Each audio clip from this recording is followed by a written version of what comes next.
Hello friends, welcome to unlimited education. मैं हूं रिंकी कुमारी। बात करने जा रही हूं आरआरबी एनटीपीसी के सीबीटी 1 पेपर के बारे में।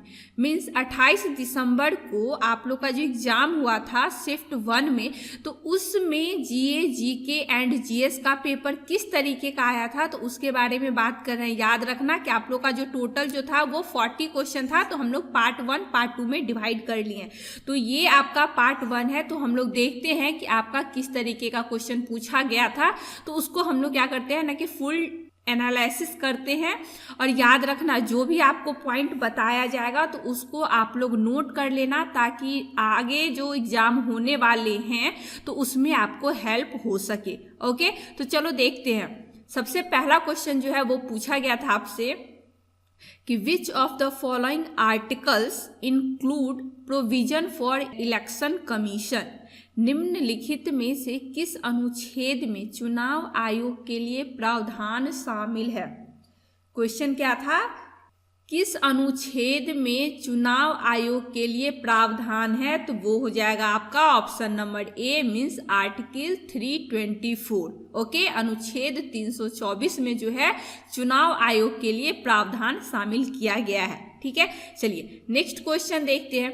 क्वेश्चन नंबर 2 है कि गोबी रेगिस्तान कहाँ स्थित है। Where is the Gobi desert located. आपके जो आंसर है वो है मंगोलिया। और जो भी इंफॉर्मेशन है तो वो यहाँ पे दिया हुआ है, तो आप लोग क्या करना, नोट कर लेना।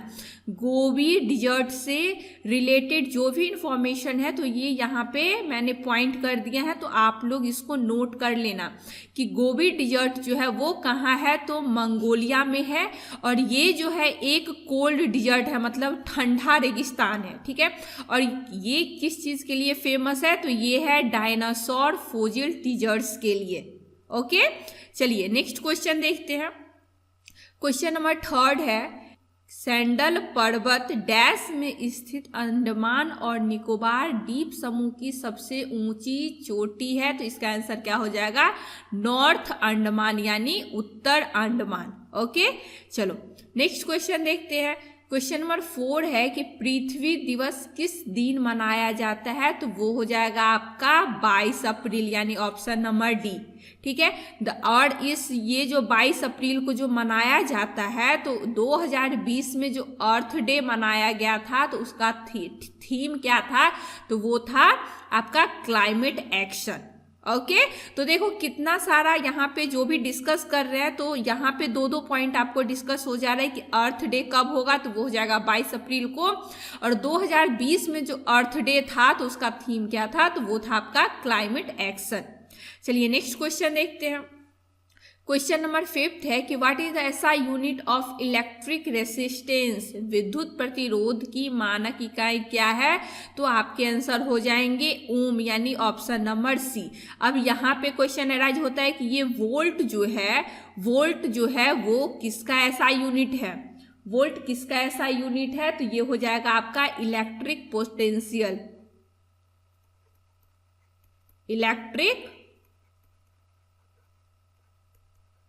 पोटेंशियल।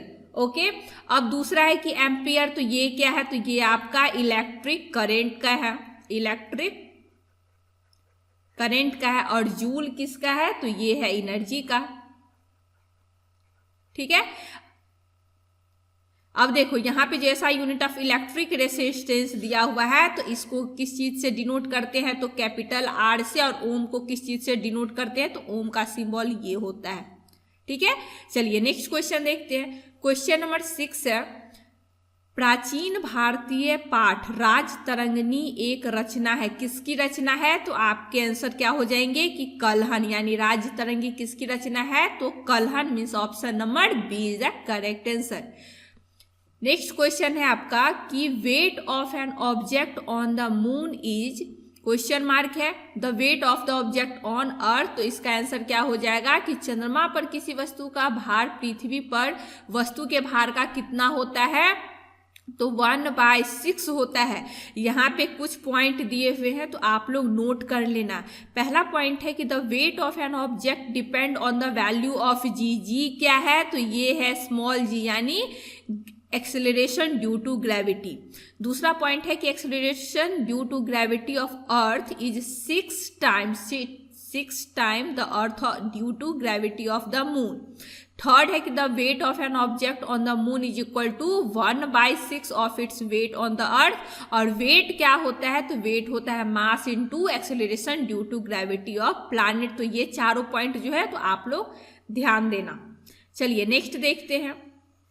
क्वेश्चन नंबर 8 था आपका कि कुडनकुलम प्रसिद्ध है। कुडनकुलम क्या है, तो वो एक न्यूक्लियर पावर प्लांट है जो कि कहाँ स्थित है, तो वो तमिलनाडु में है। ठीक है, कहाँ है, तो तमिलनाडु में। और न्यूक्लियर पावर प्लांट क्या है, तो nuclear power plant are a type of power plants that uses the process of nuclear fission to generate electricity. ठीक है, तो इस पॉइंट को भी आप लोग ध्यान देना। चलो नेक्स्ट क्वेश्चन देखते हैं। Which state is not a part of the 7 sisters of north east. कौन सा राज्य जो है उत्तर पूर्व की 7 बहनों का हिस्सा नहीं है, तो आपके ऑप्शंस क्या हो जाएंगे, सिक्किम। अब बताओ कि 7 बहन कौन कौन है, तो ये हो जाएगा आपका अरुणाचल प्रदेश, आसाम, मेघालय, नागालैंड, मणिपुर, त्रिपुरा एंड मिजोरम। तो ये 7 स्टेट जो है आप लोग याद कर लेना, ये 7 स्टेट को क्या बोला जाता है, 7 सिस्टर्स। ओके, चलिए नेक्स्ट क्वेश्चन देखते हैं। क्वेश्चन नंबर 10 है, in which of the following Himalayan ranges is in the Banihal pass situated. निम्नलिखित में से किस हिमालय पर्वतमाला में बनिहाल दर्रा स्थित है, तो आपके ऑप्शंस क्या हो जाएंगे, ऑप्शन नंबर बी यानी पीर पंजाल। ओके, चलो नेक्स्ट क्वेश्चन है कि the president of India has the power of pardoning under, यानी भारत के राष्ट्रपति के पास किस आर्टिकल के तहत क्षमा करने की शक्ति होती है, तो article 72। Article 72 of the Indian constitution gives the president the power of pardon, यानी क्षमा करने की शक्ति होती है किस आर्टिकल में, तो आर्टिकल 72। नेक्स्ट क्वेश्चन देखते हैं।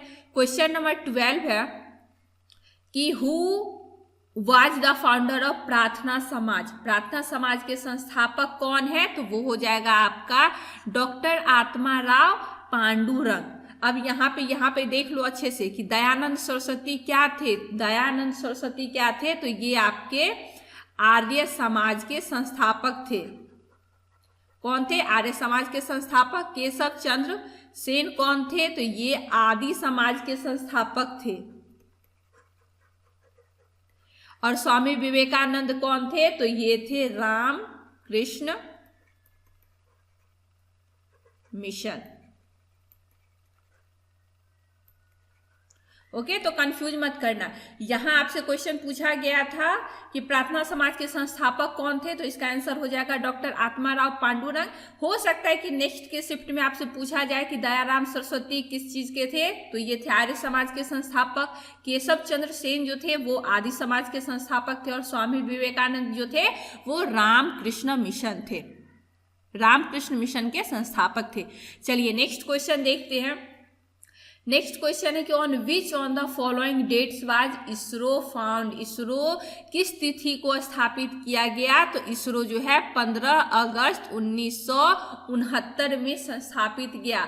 अब ये क्वेश्चन यहाँ से देख लो कि इसरो का फुल फॉर्म क्या होता है, तो वो होता है इंडियन स्पेस रिसर्च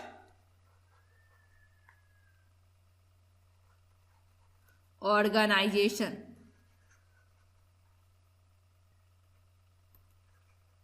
ठीक है, कि इसरो का फुल फॉर्म हो जाएगा आपका इंडियन स्पेस रिसर्च ऑर्गेनाइजेशन। और कब स्थापित हुआ था, तो 15 अगस्त 1969 में। चलो नेक्स्ट क्वेश्चन देखते हैं। क्वेश्चन नंबर 14 है कि eight which of the following places is the international court of justice situated, यानी इंटरनेशनल कोर्ट ऑफ जस्टिस निम्नलिखित में से किस स्थान पर स्थित है, तो आंसर हो जाएगा आपका द हेग में। और नेक्स्ट क्वेश्चन है in which year the environment protection act was pass, यानी पर्यावरण संरक्षण अधिनियम किस वर्ष में किस वर्ष में पारित किया गया था? तो आंसर हो जाएगा आपका 1986। तो आप देख सकते हो कि आपका जो 28 दिसंबर को शिफ्ट फर्स्ट में जो एग्जाम हुआ था तो उसमें जीके, जीएस या जीए का किस तरीके का क्वेश्चन आया था। तो क्वेश्चन को डिस्कशन के साथ साथ उससे रिलेटेड जो भी इंफॉर्मेशन हो तो वो आपको मिल गए होंगे। तो आप लोग अच्छे से देख लेना और नोट कर लेना, हो सकता है कि नेक्स्ट शिफ्ट में अगर एग्जाम होंगे तो आपको हेल्प हो सके। ठीक है, अगर लेक्चर अच्छा लगे तो प्लीज लाइक करो और जो अभी तक चैनल को सब्सक्राइब नहीं किया तो चैनल को सब्सक्राइब कर लेना। मिलते हैं 28 तारीख के शिफ्ट फर्स्ट का जो सेकंड पार्ट है उसके साथ। तब तक के लिए थैंक यू।